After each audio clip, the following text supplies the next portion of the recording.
नमस्कार दोस्तों, आप सभी का स्वागत है। दोस्तों, कौन थे राजा दिलीप? क्या रहस्य बताया महर्षि वशिष्ठ ने उन्हें? कैसे उन्होंने एक सिंह से बचाया गौ माता को? कृपया वीडियो को अंत तक देखें और हमारे चैनल कौशिक मित्र को सब्सक्राइब करें। रघुवंश का आरंभ राजा दिलीप से होता है, जिसका बड़ा ही सुंदर वर्णन महाकवि कालिदास ने अपने महाकाव्य रघुवंशम में किया है। कालिदास ने राजा दिलीप, रघु, अज, दशरथ, राम, लवकुश, अतिथि के बाद 20 रघुवंशी राजाओं की कथाओं को अपने काव्य में लिखा है। राजा दिलीप की कथा भी उन्हीं में से एक है। राजा दिलीप बड़े ही धर्म प्रेमी, गुणवान, बुद्धिमान और धनवान थे। यदि कोई कमी थी तो वह थी कि उनकी कोई संतान नहीं थी। सभी उपाय करने के बाद भी जब कोई सफलता नहीं मिली तो राजा दिलीप ने अपनी पत्नी को लेकर महर्षि वशिष्ठ के आश्रम संतान प्राप्ति का आशीर्वाद प्राप्त करने पहुँचे। महर्षि वशिष्ठ ने राजा का स्वागत किया और आने का कारण पूछा। राजा ने अपने निसंतान होने की बात बताई। तब महर्षि वशिष्ठ बोले, हे राजन, तुमसे एक अपराध हुआ है, इसीलिए तुम्हारी अभी तक कोई संतान नहीं हुई है। तब राजा दिलीप ने आश्चर्य से पूछा, गुरुदेव, मुझसे ऐसा कौन सा अपराध हुआ है कि मैं अब तक निसंतान हूँ? कृपया करके मुझे बताइए। महर्षि वशिष्ठ बोले, राजन, एक बार की बात है, जब तुम देवताओं की एक युद्ध में सहायता करके लौट रहे थे, तब रास्ते में एक विशाल वट वृक्ष के नीचे देवताओं को भोग और मोक्ष देने वाली कामधेनु विश्राम कर रही थी और अन्य गौ माताएं निकट ही चल रही थी। तुम्हारा अपराध यह है, अपना विमान रोककर उन्हें प्रणाम नहीं किया। जबकि राजन, यदि रास्ते में कहीं भी गौवंश दिखे तो दाईं ओर होकर राह देते हुए तुम्हें प्रणाम करना चाहिए। यह बात तुम्हें गुरुजनों द्वारा पूर्व काल में ही बताई जा चुकी थी, लेकिन फिर भी तुमने गौवंश का अपमान और गुरु आज्ञा का पालन नहीं किया। इसीलिए राजन, तुम्हारे घर में अभी तक कोई संतान नहीं हुई है। महर्षि वशिष्ठ की बात सुनकर राजा दिलीप बड़े ही दुखी हुए। उनकी आंखों में आंसू आ गए।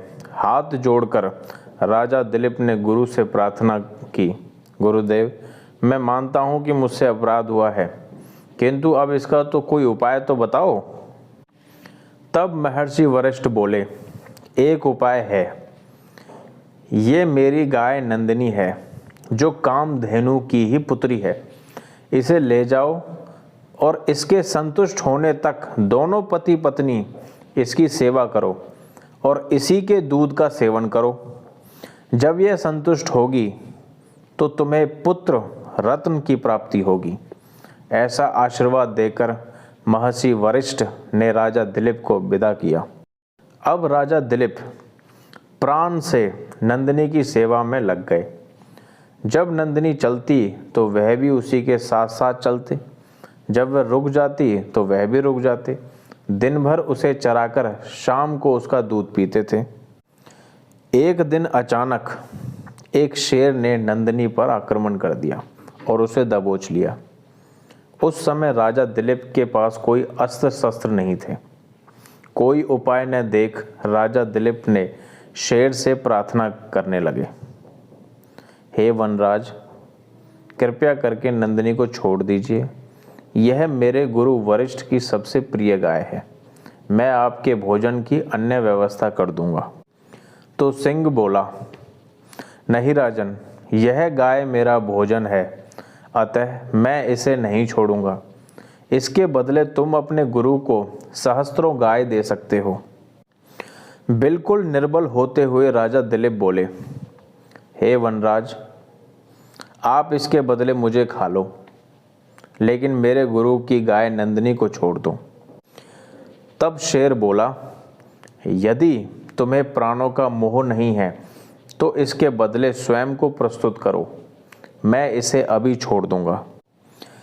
कोई उपाय न देख राजा दिलीप ने शेर का प्रस्ताव स्वीकार कर लिया और स्वयं शेर का आहार बनने के लिए तैयार हो गए।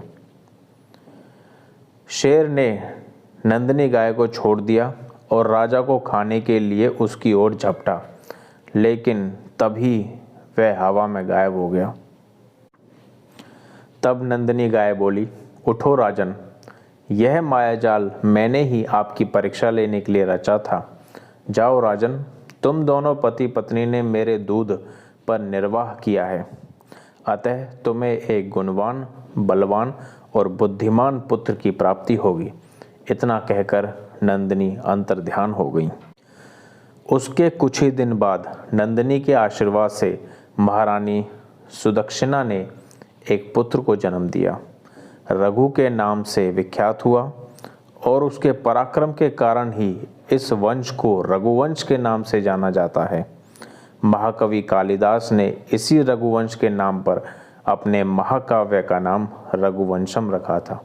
दोस्तों, आपको हमारी ये जानकारी कैसी लगी कृपया कमेंट सेक्शन में बताएं और हमारे चैनल कौशिक मित्र को सब्सक्राइब करें।